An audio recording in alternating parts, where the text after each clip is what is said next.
એમના માટે જેટલા પણ શબ્દો કહીએ એ બધા જ ઓછા પડે છે, કારણ કે એમના પ્રત્યે આપણા દિલોમાં એટલો બધો પ્રેમ છે, એટલો બધો પ્રેમ છે કે અહીં આવેલા દરેક જણ એટલી શાંતિથી બેઠા છે, તાકડી પડે ને તો એનો અવાજ આવે। એમના માટે એક જ વાત કહીશ कि दहाड़ जिनकी शेर जैसी है, दहाड़ जिनकी शेर जैसी है और इरादे फौलादी है। दहाड़ जिनकी शेर जैसी है, इरादे जिनके फौलादी है।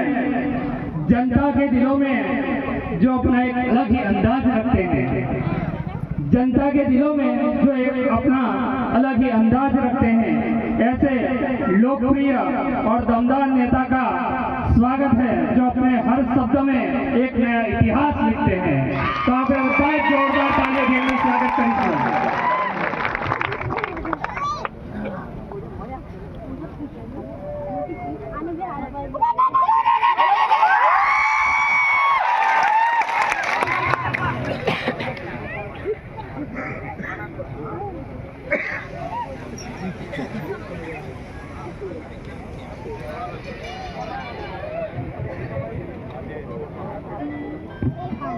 આજે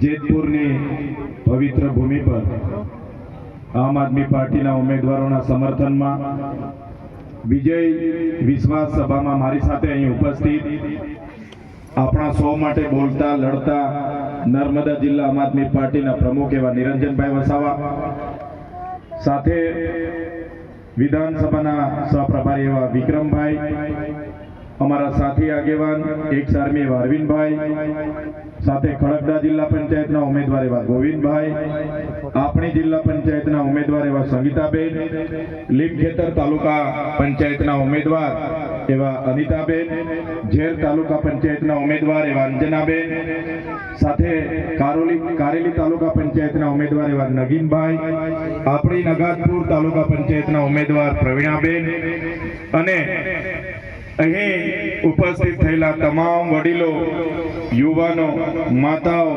બહેનો, મંચસ્થ તમામ પદાધિકારીઓ બધા માટે એકવાર આપણે જોરદાર તાળીઓ પાડીએ।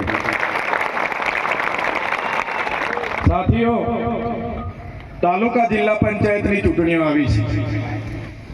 સૌપ્રથમ ગુજરાતમાં એવી રીતે લોકશાહીનું હનન કરવાનો પ્રયાસ આ ગુજરાતના ગૃહમંત્રીએ કર્યો છે કે એમને આપણે માફ કરવા લાયક પણ નથી રાખવાના, કેમ કે આપણા ઉમેદવારોને ડરાવવાનું, ધમકાવવાનું અને ફોર્મ ખેંચાવવાનો જે પોલીસનો ઉપયોગ થયો છે, ત્યારે હું તમને કહેવા માટે આવ્યો છું, ઝાડુનું બટન દબાવીને એમના ગૃહમંત્રીને આપણે જવાબ આપી દેવાનો।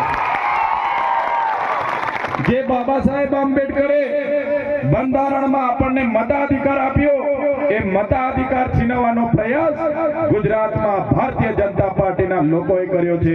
ત્યારે હું કહેવા માંગુ છું, આ દેશ, આ ગુજરાત એ કોઈ નરેન્દ્ર મોદી કે અમિત શાહના ફરમાનથી નથી ચાલતો, હરસંઘવીના ફરમાનથી નથી ચાલતો, બાબા સાહેબ આંબેડકરના બંધારણથી ચાલે છે।